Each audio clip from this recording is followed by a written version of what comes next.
Hello and welcome, ladies and gentlemen, to the news from SABA Satellite Channel from Marib. Here are tonight's top stories. Presidential Leadership Council approves new government formation, vows full support.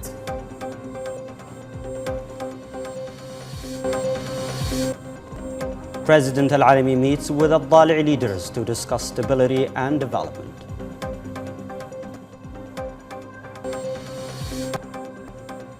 Minister of Information holds Houthis responsible for United Nations decisions to terminate staff contracts.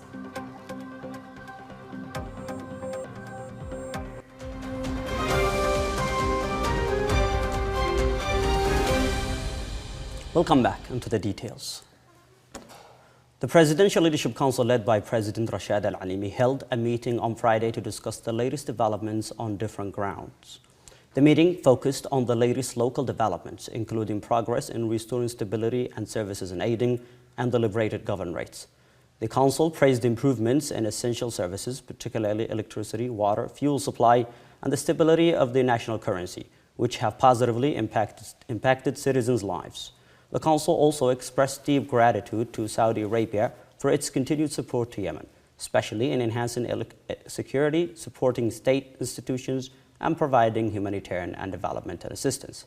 The Council also approved the new government formation, commending the Prime Minister's efforts and consultations, and stressing the government's role in leading reform programs, combating corruption, and working towards the restoration of state institutions.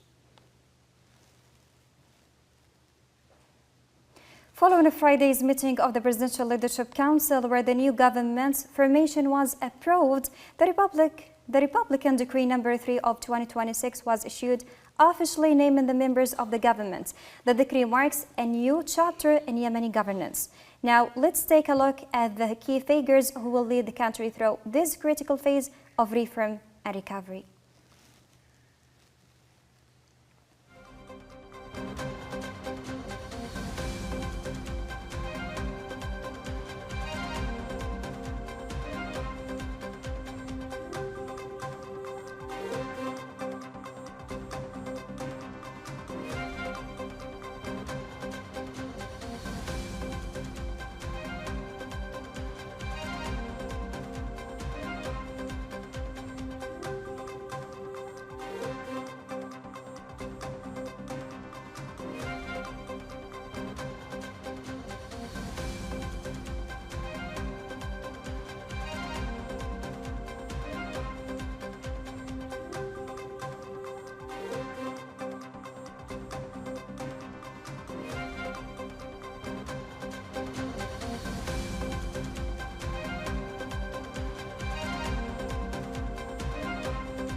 In another meeting today, President Rashad Al-Alimi met with local leaders, military, security, political and social figures from Al-Dali Governorate with the presence of Prime Minister Shaya Al-Zandani. President Al-Alimi expressed his appreciation for the leadership of Al-Dali, emphasizing their vital role in supporting the state project and their continued partnership in shaping Yemen's future. He stressed the importance of learning from past experiences, mobilizing national resources and working within the framework of legitimate state institutions. The President praised the courage of sacrifices of Al-Dali's people in defending dignity and the Republican state. He reaffirmed that Al-Dali will remain a frontline defender against Houthi threats, an essential part of Yemen's transformation, reconstruction and development. President Al-Alimi also highlighted the region's key role in fighting Houthi militias, stressing that Al-Dali will continue to be a priority for the state in terms of services and development. He assured that the people of Al-Dali would have an active role in decision-making at both the local and central levels. President Al-Alimi reaffirmed the state's commitment to a fair resolution of the southern issue through inclusive dialogue under Saudi Arabia's sponsorship without exclusion or coercion.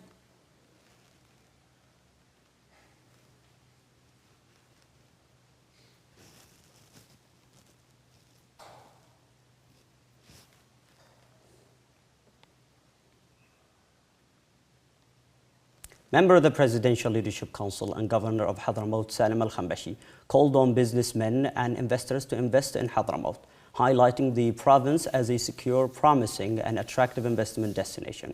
In his speech in the annual Sahala Investment Forum in Riyadh, attended by prominent businessmen, investors from Yemen, Saudi Arabia and abroad, along with commercials and investment house representatives and government officials, Al-Khambashi emphasized the deep historic ties between Yemen and Saudi Arabia, stating that the partnership extends beyond investments and numbers, rooted in a shared history and destiny. He also reflected on Hadramaut's legacy of trade and ethical values contributed by Hadrami ancestors who established prosperous communities worldwide. This legacy continues today through the active Hadrami diaspora, serving as a bridge linking Hadramaut to the world. Al-Khambashi urged businessmen to expand their investments in Hadramaut, stressing that the local government would assist investors by addressing administrative and legal obstacles, fostering a conducive environment for new success stories to be added to Hadramaut's distinguished legacy. Shura Council President Ahmed Ubaid bin Dagr emphasized the important role religious institutes play in promoting national values, enhancing social peace, and combating extremist ideologies. During his meeting with Al Fayosh Institute delegation, Dr. bin Dagr urged the institute's leaders and clerics to support efforts to normalize conditions in the southern governorates following the events of December and prevent extremist elements from disrupting humanitarian aid efforts. He also called for continued support for moderate religious discourse and for religious leaders to aid the state's efforts in facing current challenges and building a secure, stable future for Yemen.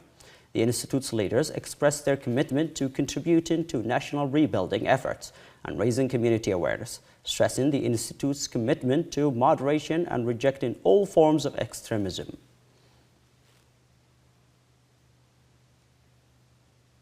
In a press statement, Minister of Information Muammar Al-Iryani has held the Iran-backed Houthi militia fully responsible for the recent decisions by the United Nations Department of Safety and Security and the World Food Programme to terminate contracts of their staff in Sana'a and Houthi-controlled areas.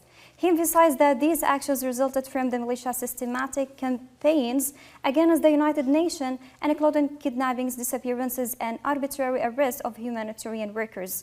Al-Iryani urged the United Nations to address the situation of dismissed staff who are facing a grave humanitarian and security risk in Houthi-controlled areas. He called on international community to exert real pressure on the Houthis to ensure the immediate unconditional release of detained United Nations staff and to allow them to leave Houthi-held areas without restrictions, ensuring their safety, dignity, and freedom.